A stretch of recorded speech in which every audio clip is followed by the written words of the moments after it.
وسلام علیک یا سیدی یا رسول اللہ صلی اللہ تعالی علیہ وسلم۔ ابھی میں نے آپ حضرات کے سامنے قرآن عظیم کی ایک آیت پاک کی تلاوت کا شرف حاصل کیا۔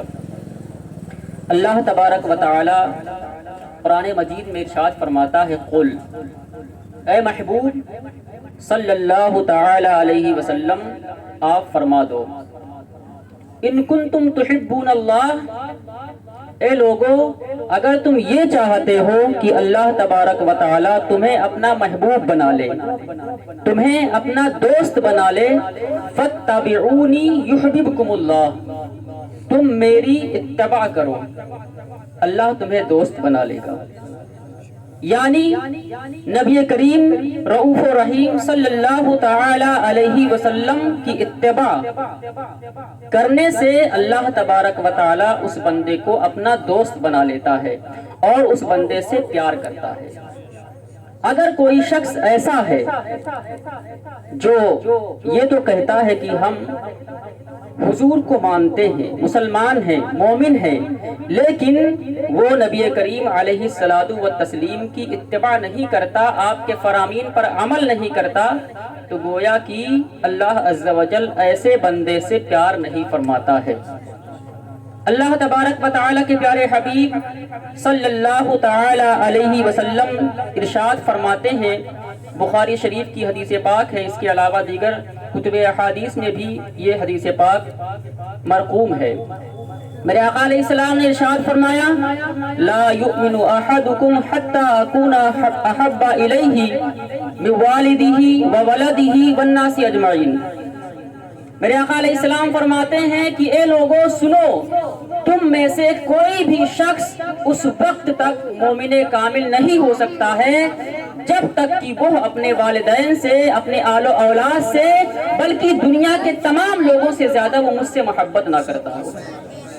اگر کوئی شخص ایسا ہے جو یہ کہتا ہے کہ ہم مسلمان ہیں، ہم ایمان والے ہیں، ہم مومن ہیں، لیکن وہ حضور سے کم محبت کرتا ہے، اپنے والدین سے زیادہ محبت کرتا ہے، یا اپنے آل و اولاد سے زیادہ محبت کرتا ہے، دنیا کے تمام لوگوں سے زیادہ محبت کرتا ہے، حضور سے محبت نہیں کرتا، تو گویا کہ وہ مومن کامل نہیں ہے۔ محبت کا مطلب کیا ہے؟ عزیزان گرامی، ہم اور آپ سارے حضرات جانتے ہیں کہ جس سے محبت کی جاتی ہے اس کی باتوں کو بھی تسلیم کیا جاتا ہے، اس پر عمل کیا جاتا ہے۔ اگر ایک بندہ مومن حضور سے محبت کا دعویٰ کرتا ہے تو ہونا یہ چاہیے کہ میرے آقا صلی اللہ تعالی علیہ وسلم نے جو شریعت طاہرہ کے احکام کو ہم تک واضح کیا، علماء کرام نے ہم تک اس کو پہنچا دیا، احکام شرع ہیں، سنت نبوی ہیں، اس پر ہم اور آپ عمل کریں۔ اگر ہم اور آپ حضور کی سنتوں پر عمل کرتے ہیں تو ہم واقعی حضور سے محبت کرنے والے ہیں، اور اگر ہم حضور کی تعلیم پر، آپ کی سنت پر عمل نہیں کرتے تو گویا کہ ہم اپنے دعوے میں جھوٹے ہیں۔ اس کی صراحت میرے آقا صلی اللہ تعالی علیہ وسلم کے فرمان سے بھی ہوتی ہے۔ مشکات المصابیح کی حدیث پاک ہے، میرے آقا علیہ الصلوۃ والتسلیم ارشاد فرماتے ہیں، لا یؤمن احدکم حتی یکون ہواہ تبعا لما جئت بہ۔ میرے آقا علیہ السلام نے فرمایا کہ تم میں سے کوئی بھی شخص اس وقت تک مومن کامل نہیں ہو سکتا جب تک کہ وہ خواہش نفس کو چھوڑ کر کے جو میں لے کر کے آیا ہوں اس کی اتباع نہ کر لے، اس پر عمل نہ کر لے۔ اس سے واضح ہو جاتا ہے کہ اگر کوئی شخص اپنے دل کی باتوں کو تسلیم کرتا ہے، اپنے نفس کی باتوں کو تسلیم کرتا ہے، اور جو اس کا دل چاہتا ہے اس پر عمل کرتا ہے، حضور کے فرامین پر عمل نہیں کرتا، احکام خداوندی کو ترک کر دیتا ہے، سنت نبوی کو چھوڑ دیتا ہے، تو گویا کہ وہ مومن کامل نہیں ہے۔ عزیزان گرامی، آج ضرورت اس بات کی ہے کہ ہم اور آپ ایک حقیقی اور سچے پکے سنی بنیں، اور ساتھ ہی ساتھ میں احکام خداوندی اور سنت نبوی پر عمل کرنے والے بھی بنیں۔ ہمارے اور آپ کے گھروں میں، بلکہ پورے سماج میں اگر دیکھا جائے تو کہیں نہیں کہیں غلطیاں ہوتی رہتی ہیں، اور یہ غلطیاں کیوں ہوتی ہیں؟ ہمارے اور آپ کے بڑے اس کو نظر انداز کر دیا کرتے ہیں۔ اللہ عز و جل قرآن عظیم کے اندر ارشاد فرماتا ہے یا ایھا الذین آمنوا قوا انفسکم واہلیکم نارا، اے ایمان والو۔ اللہ عز و جل نے یہاں پر جب خطاب فرمایا تو علماء کو خطاب نہیں کیا، فقہا کو خطاب نہیں کیا، بلکہ فرمایا اے ایمان والو، دنیا کے اندر جتنے بھی اہل ایمان ہیں اللہ عز و جل نے سب کو مخاطب کرتے ہوئے ارشاد فرمایا یا ایھا الذین آمنوا قوا انفسکم، اے ایمان والو اپنے آپ کو بچاؤ، واہلیکم اور اپنے اہل و عیال کو بچاؤ، کس سے؟ نارا، دوزخ سے بچاؤ۔ عزیزان گرامی، اللہ تبارک و تعالیٰ نے تمام مسلمانوں کو، اس میں فقہا بھی شامل ہیں، علماء بھی شامل ہیں، حفاظ بھی شامل ہیں، طالبان علوم نبویہ بھی شامل ہیں، سارے حضرات شامل ہیں۔ اللہ تبارک و تعالیٰ نے یہ ارشاد فرمایا ہے کہ خود اپنے آپ کو بھی جہنم سے بچانا ہے، ساتھ ہی ساتھ میں اپنے اہل و عیال کو بھی جہنم سے بچانا ہے۔ عزیزان گرامی، میرے آقا علیہ الصلوۃ والتسلیم نے ارشاد فرمایا من رأى منکم منکرا فلیغیرہ بیدہ وان لم یستطع فبلسانہ وان لم یستطع فبقلبہ۔ میرے آقا صلی اللہ تعالی علیہ وسلم ارشاد فرماتے ہیں کہ اے لوگوں، تم میں سے کوئی بھی شخص جب ایسے امور کو دیکھے جو ناجائز ہے، ناجائز کام کو دیکھے تو کیا کرے؟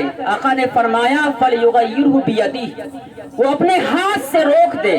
غلط کام کرتا ہوا دیکھے تو ہاتھ سے روک دے۔ ہاتھ سے روکنے کی استطاعت نہیں رکھتا تو زبان سے منع کر دے۔ زبان سے بھی اگر روکنے کی استطاعت نہیں رکھتا تو وہ خاموشی اختیار کرے، لیکن دل سے اس کو برا جانے۔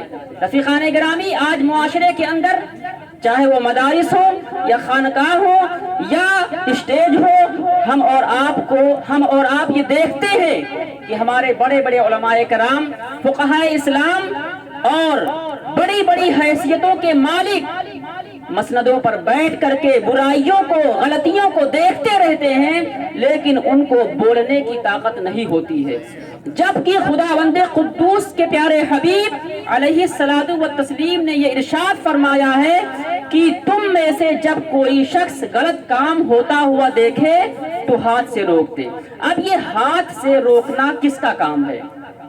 علماء نے فرمایا کہ ہاتھ سے روکنا یہ کام قاضی اسلام کا ہوتا ہے۔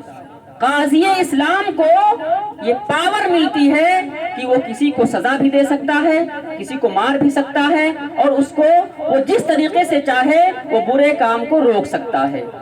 اور پھر دوسرا جو نمبر ہے کہ زبان سے منع کرے، یہ کام کس کا ہے؟ علماء نے فرمایا کہ یہ کام زبان سے منع کرنا یہ علماء اسلام کا ہے، علماء کرام کا ہے، کہ علماء کرام سزا نہیں دے سکتے۔ ان کا کام یہ ہے کہ وہ زبان سے منع کر دیں کہ یہ غلط کام ہے، یہ حرام کام ہے، اس سے باز رہا جائے۔ تیسرے نمبر پر جو اللہ کے پیارے حبیب نے فرمایا کہ غلط کام کرتا ہوا کسی کو دیکھو تو زبان سے نہیں منع کر سکتے، ہاتھ سے بھی نہیں روک سکتے، تو دل سے برا جانو۔ یہ کام کس کا ہے؟ یہ عوام کا ہے۔ رفیقان گرامی، اب اگر کوئی ادارہ ہے، کوئی جامعہ ہے، تو اس کے اندر اگر دیکھا جائے تو جو ناظم اعلیٰ ہوتا ہے، جو اس کا ذمہ دار ہوتا ہے، تو وہ طلبہ کے حیثیت سے وہ پہلی حیثیت کا مالک ہوتا ہے۔ پرنسپل جو ہوتا ہے وہ پہلی حیثیت کا مالک ہوتا ہے کہ وہ ہاتھ سے روک سکتا ہے۔ اور جو علماء کرام ہوتے ہیں، مدرسین ہوتے ہیں، ان کا کام ہوتا ہے کہ وہ زبان سے روکیں۔ اور طلبہ، اگر کوئی طالب علم غلطی کر رہا ہے اور دوسرا طالب علم جانتا ہے کہ یہ غلط کام ہے، تو دوسرے طلبہ اس کو زبان سے نہیں منع کر سکتے، کم سے کم دل سے برا جانے۔ لیکن یہ عالمیہ ہے کہ کوئی بھی شخص بولنے کے لیے تیار نہیں، غلط کام ہوتا ہے، حرام کام ہوتا ہے، اس میں شامل ہوتے ہیں۔ رفیقان گرامی، آج ضرورت اس بات کی ہے کہ علماء کرام سے قریب ہوا جائے، اور جو بھی غلط مسائل ہمارے اور آپ کے درمیان پھیل چکے ہیں اس کو روکا جائے اور روکنے میں ساتھ بھی دی جائے۔